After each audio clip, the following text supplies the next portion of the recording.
ఊరు ఏరు ఎటు చూసినా కన్నీరు. ప్రకృతి ప్రకోపానికి, జల విలయానికి, ఊహించని వరద ప్రళయానికి, వరుణుడి ప్రతాపానికి జరిగిన విధ్వంసమిది. గుండె చెరువు కాకమంటే ఇదేనంటారు. ఏపీ తెలంగాణలో జల విధ్వంసానికి వేలాది కుటుంబాలు రోడ్డున పడ్డాయి. ఇప్పటికీ గల్లంతైన వారిలో అనేక మంది ఆచూకీ లభించలేదు. రోజుకు పదుల సంఖ్యలో మార్చురీకి డెడ్ బాడీలు వస్తున్న పరిస్థితి.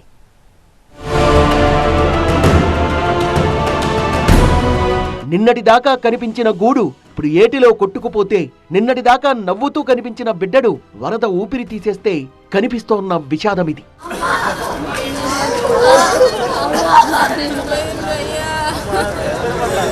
గతంలో బెజవాడను ఎన్నడైనా ఇలా చూశామా? 4 రోజులు గడిచిపోయాయి. గల్లంతైన వారి జాడలేదు. ఆస్పత్రుల దగ్గర ఈ రోదనలు తగ్గడం లేదు. వరద ఉధృతి తగ్గుతుంటే వైపు ఆనందంగానే ఉంది, కానీ మరోవైపు ఆందోళన. గల్లంతైన వారు శవాలుగా తేలుతుంటే అందులో తమ వాళ్ళు ఎక్కడ ఉన్నారో అన్న భయాందోళన. ఎవరు పట్టించుకోలేదు మా అబ్బాయిని.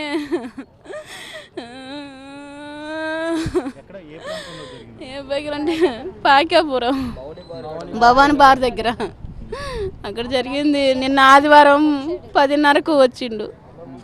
అప్పుడు ఎవరు పట్టించుకోలేదు నా కొడుకుని. మొన్న ఇటుకి 4 రోజులకి ఇవాళ తీసిరు.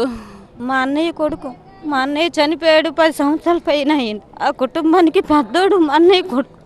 వాడు భోజనం కోసం అని వెళ్ళి కాలంలో పడిపోయాడు. వాడిని ఎవరు పట్టించుకోలేదు. ఇవాళ పొద్దున్న బయటకు వచ్చింది. అసలు గుర్తుపట్టలేకుంటుందంటే ఇప్పుడు కూడా చూసుకోలేదు. ఇది మార్చురీ దగ్గరున్న సిచ్యువేషన్. ఇప్పటి వరకు ఏపీలో 30 మందికి పైగా చనిపోగా 24 డెడ్ బాడీలు గుర్తించారు. ఇంకా మృతుల సంఖ్య పెరిగే అవకాశం ఉంది. అత్యధికంగా ఎన్టీఆర్ జిల్లాలో 12 మంది, గుంటూరు జిల్లాలో 7 చనిపోయారు. వరదల్లో కొట్టుకొస్తున్న మృతదేహాల సంఖ్య పెరుగుతూ ఉంది. విజయవాడ ప్రభుత్వ ఆసుపత్రి మార్చురీకి ఎన్ని మృతదేహాలు వచ్చాయి, దీనికి సంబంధించి మనతో మాట్లాడడానికి ఫోరెన్సిక్ మెడిసిన్ హెచ్ఓడి మహేష్ ఉన్నారు. ఆయనతో మాట్లాడదాం. సార్, ఇప్పటివరకు ఎన్ని డెడ్ బాడీస్ వచ్చాయి? ఇప్పటి వరకు 22 డెడ్ బాడీస్ వచ్చాయండి మార్చురీకి. వరదలు ప్రారంభించినప్పటి నుంచి ఈరోజు ఉదయం వరకు 22 మృతదేహాలు మార్చురీకి వచ్చాయి. అందులో పోలీసులు రిక్వెస్ట్ ఇచ్చిన దాని ప్రకారం శవ పరీక్షలు చేసి పంపించేస్తున్నాము.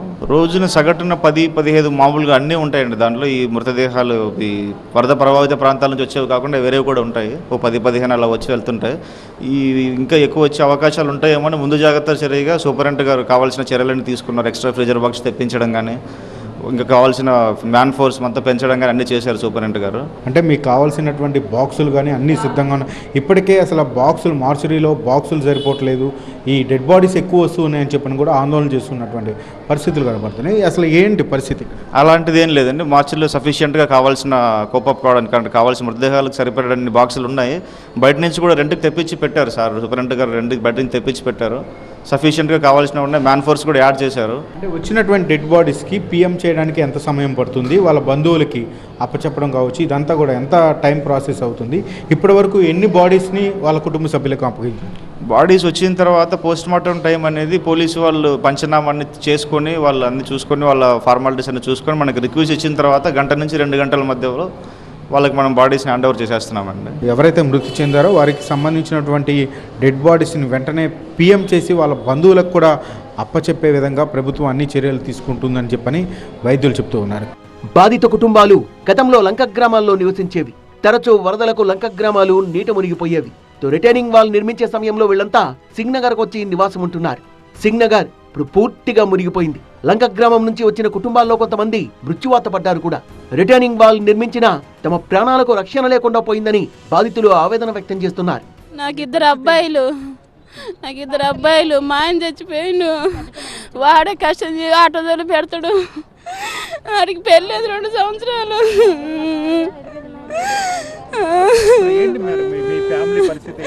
మా ఫ్యామిలీ పరిస్థితి పోషించి వాడు పోయినాడు. వాడు తెత్తనే వెళ్ళదు లేదు. ఆ కుటుంబానికి వాడే ఆధారు. ఏదన్నా దయచేసి పెద్ద మనసు చేసుకొని కుటుంబాన్ని ఆదుకోవాలని కోరుతున్నాం ప్రభుత్వాన్ని.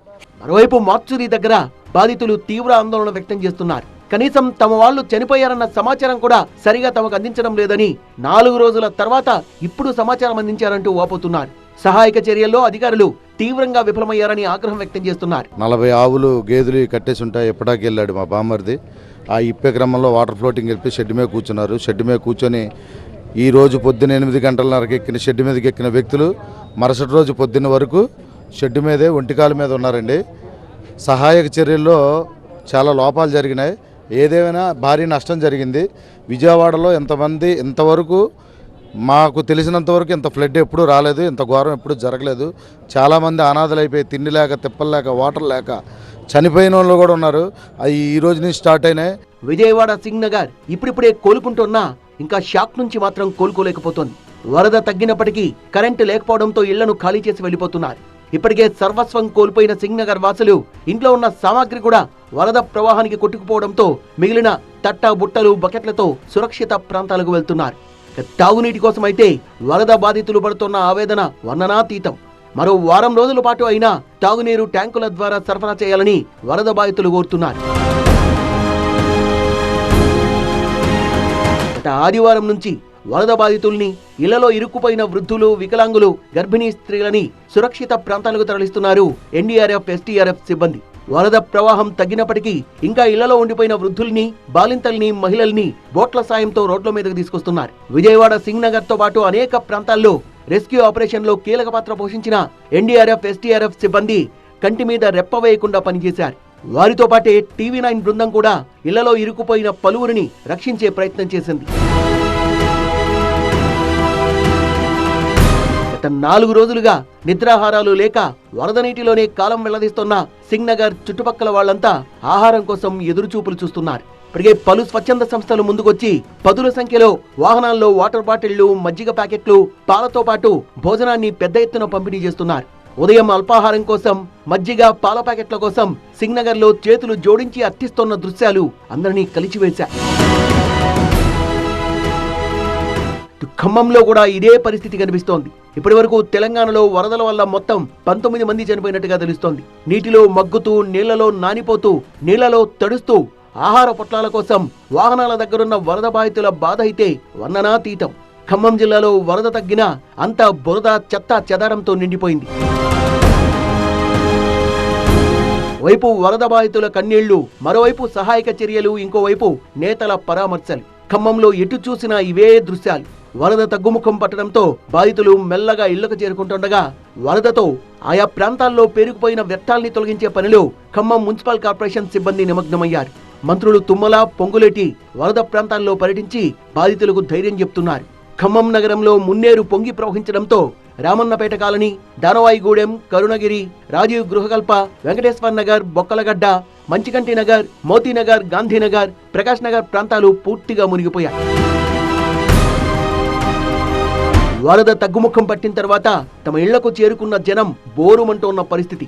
మట్టితో నిండిపోయిన వస్తువులు, దెబ్బతిన్న గోడలు, బురదతో కూరుకుపోయిన పరిసరాలు శుభ్రం చేసుకునేందుకు నానా యాతన పడుతున్నారు. కనీసం తాగడానికి మంచినీళ్లు కూడా లేకపోవడంతో పిల్లలు, వృద్ధులు తీవ్ర ఇబ్బందులు పడుతున్నారు. గతంలో ఎన్నడూ ఎదుర్కొనని ఇబ్బందికర పరిస్థితులు ఎదుర్కొంటున్నామని బాధిత కుటుంబాలు వాపోతున్నాయి.